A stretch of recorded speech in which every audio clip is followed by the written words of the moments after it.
Bienvenidos nuevamente a La Encrucijada. Y la encrucijada de hoy es derechos de autor y SISAC, que es la que rige mundialmente, eso digo yo. Ahora vamos a ver que nos explique una persona que lo tiene completamente claro, que es Santiago Schuster. Él es profesor de la Universidad de Chile y también es el director de para América Latina y del Caribe de SISAC, que es la red mundial de sociedades de derechos de autor.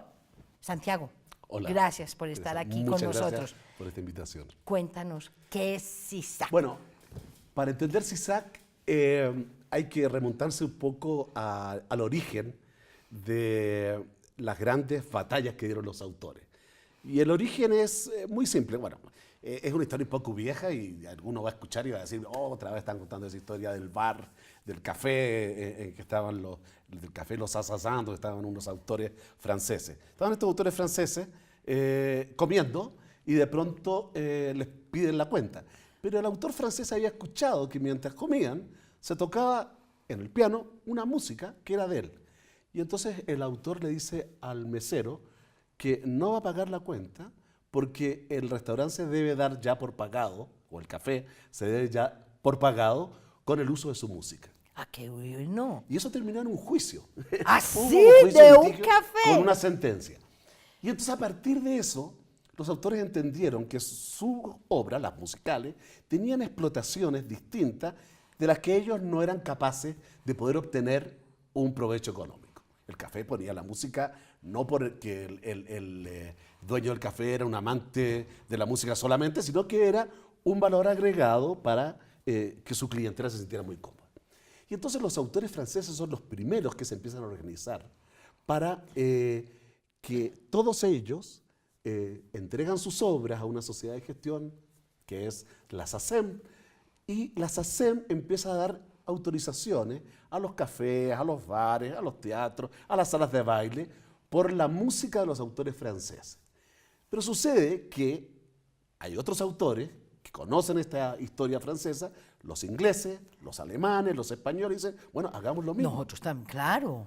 Pero no era suficiente la licencia solamente, o las autorizaciones que daban por los autores franceses, porque esa sala de baile también necesitaba la música de los autores ingleses. Y entonces las sociedades empiezan a hacer algo bien curioso, que es anticiparse a los tiempos de hoy. Empiezan a trabajar en red. La Sociedad de Autores de Inglaterra le da un mandato a la Sociedad de Autores de Francia para que representen los ingleses en todo el territorio de Francia. Y recíprocamente los franceses a los ingleses. Y entonces forma una malla entrecruzada de relaciones recíprocas que hace que una sociedad en un punto del mundo, en la francesa, pueda dar una licencia, una autorización por el uso de toda la música de los autores del mundo. Y eso tiene dos beneficios. Uno, para los autores que pueden ejercer sus derechos, y dos, para el propio usuario, que las leyes de derecho de autor que empiezan a establecerse en los países, necesita de una licencia para que pueda hacer un uso legítimo de la obra. Y por lo tanto, se hace un gran ahorro de las transacciones, porque si no, el señor del bar tendría que estar pidiendo una autorización uno a uno a cada uno de los autores franceses, y se ingleses, vuelve terrible. etc. No, pues olvídate, nadie pagaría nada. Y ese es el origen de por qué se forman las sociedades de gestión de derechos. Y ese es el origen de la SISAC, que en el año 1927 se forma con las sociedades más importantes de Europa y de Estados Unidos, forman la SISAC y establecen una serie de reglas comunes para ponerse de acuerdo cómo vamos a funcionar en el mundo. Y hoy día, y eso es lo curioso, la gestión colectiva como es un trabajo en red, está totalmente en la línea de los nuevos tiempos.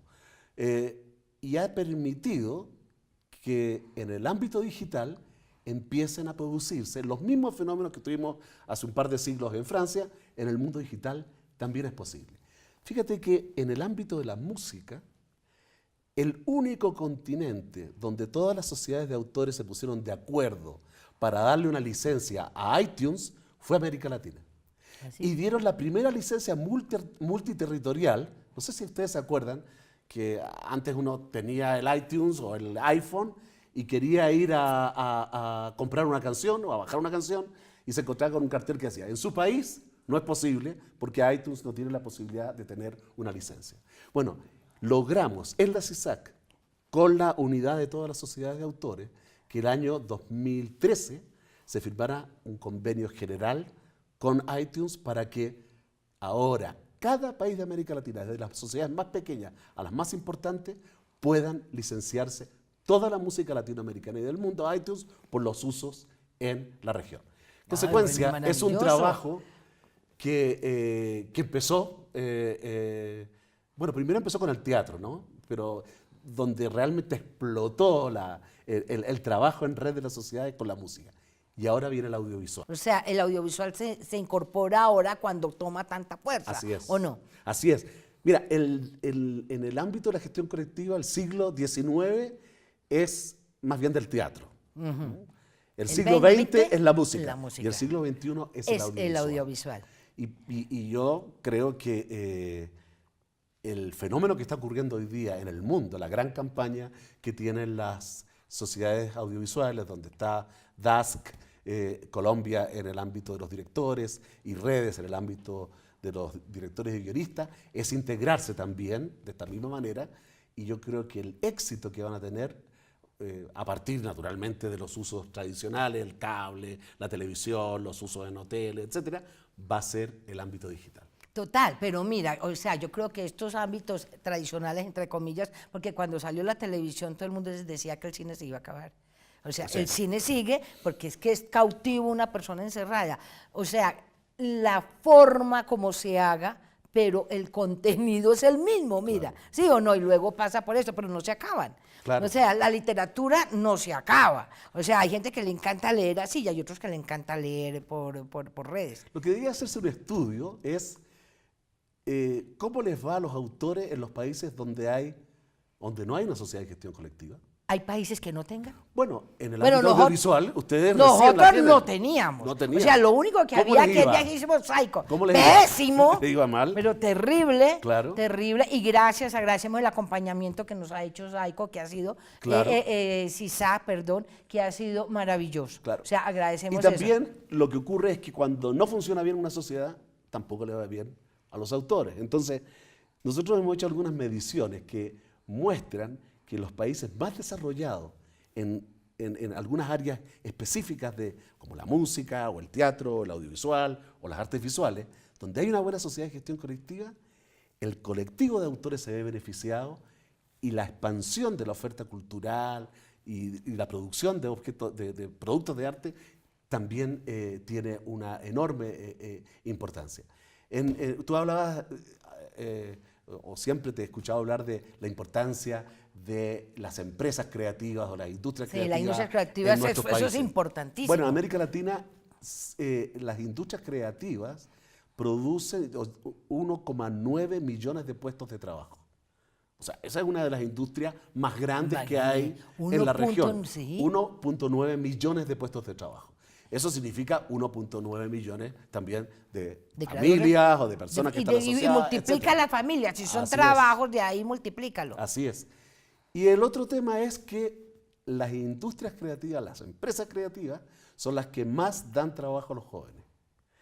Por lo tanto, uno de los fenómenos que hoy día vemos es la gran cantidad de jóvenes que se incorporan a las sociedades de gestión colectiva, porque es la única forma de darles una identificación a las obras intelectuales, que ese es otro tema importante. Pero eso es en otros países, porque es que aquí yo siento como una pasividad de los muchachos sobre el tema de derechos de autores. O sea, no entienden a dónde los lleva esto. Por eso es fundamental que entiendan, muchachos, los que están viendo esto, por Dios. A ver, para que una obra hoy día circule en las redes digitales, ya no basta con el título de la canción, no lo vemos. Las canciones hoy día, te voy a dar un ejemplo, hay un código que es una norma ISO que la dan las sociedades de gestión colectiva, que es el ISWC, que es un número mundial, único, para cada una de las obras. Con ese código que se le asigna por la propia sociedad de gestión colectiva, en el caso de los audiovisuales es el ISAN, en cada punto del planeta esa obra se sabe quién es el autor, en qué proporción de derechos, etc. ese es el ámbito del ISWC. Te estoy dando solamente la numeración de las obras. Pero fíjate que también cuando un joven autor se incorpora a una sociedad de gestión colectiva, inmediatamente recibe un bautizo digital, que es que le asignan un número. Esto puede ser muy Como frío. la cédula. Claro. No, yo soy un número para el país, no soy Teresa. Exactamente. Soy 40, bueno, no digo el número porque van a saber la edad, pero soy un número. Pero te dan un número que es el IPI, que es una especie de, como tú bien dices, un número de identidad único para cada autor. Y cada vez, y hoy día, los monitoreos de usos de obra, ¿no? Hay muchos que con una huella digital pueden identificar la obra y que está asociado al código de identidad. Se sabe cuál es la obra, quiénes son sus titulares y con ese número de identidad, de qué sociedad, a qué sociedad pertenece, en qué país, a dónde tengo que represarle los derechos, etcétera, etcétera. Por lo tanto, si las obras no tienen esos nuevos títulos, que son los códigos de identificación, y los autores tampoco tienen una identidad, un número que los identifique a nivel mundial, las obras circulan sordas, ciegas, en el mundo digital, y los autores circulan como seres anónimos sin ninguna posibilidad de que se conozca quiénes son los autores de esa obra. A lo que vamos. Esta relación de números son estándares internacionales de los que se ocupa la CISAC, que es otra gran tarea.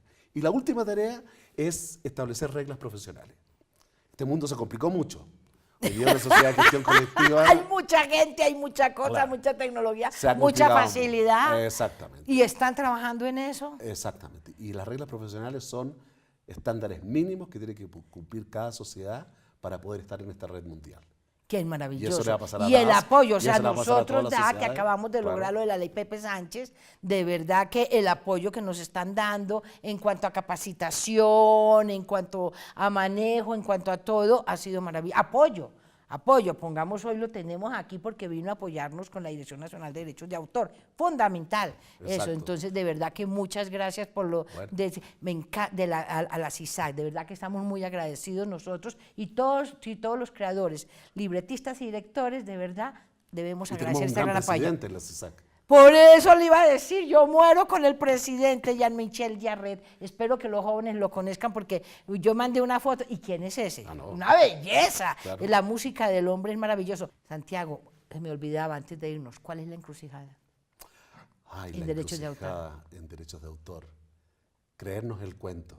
O sea, creer que los latinoamericanos, porque yo lo veo muy desde nuestra región, creer que nosotros tenemos una opción en esta nueva economía, la economía creativa, y creernos el cuento significa ponernos serios, trabajar con seriedad, y eso entonces parte por entender que el mundo de los derechos es un mundo que es indisoluble a la posibilidad de difundir las obras en los grandes mercados, que están ávidos de estas obras intelectuales, que permiten vivir a mucha gente, que permiten dar trabajo a muchos jóvenes y que finalmente permiten que los países puedan ser reconocidos y el caso latinoamericano, a nosotros no nos conocen tanto por los ingenieros, por los No. médicos, que son muy buenos, por nuestros artistas.